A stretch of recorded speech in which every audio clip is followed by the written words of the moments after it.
мишенью для российской пропаганды, поскольку даже не надо переводить ничего. Русский язык в Украине понимают все, и можно просто вести пропаганду на русском языке, какие-то посылать такие месседжи такого содержания, которое бы вносили хаос. Но хаос — это то, что выгодно России, любой хаос ума. И поэтому ожидания от встречи, они со всех сторон были крайне завышенными. Вот у тех, у кого какие-то ожидания были, они были крайне завышенными у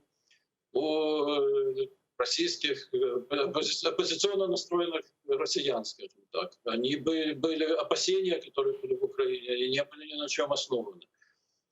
То есть эта встреча могла принести вот только один конкретный результат. И она его принесла. То есть Байден и Путин договорились о том, что начнутся переговоры о стратегической стабильности, то есть переговоры о заключении нового договора об ограничении, сокращении стратегических ядерных вооружений.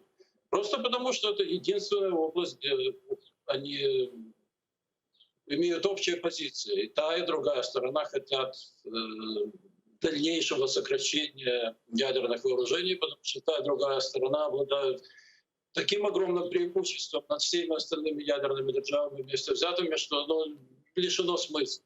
То есть они могут, и США, и Россия могут сокращать свои ядерные арсеналы абсолютно без ущерба своей собственной безопасности и продолжая иметь возможность уничтожить противника.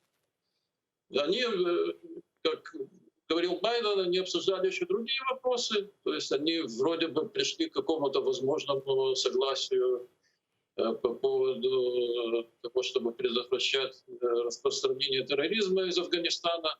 Но, по крайней мере, из того, что говорил Байден, следует, что они это обсуждали.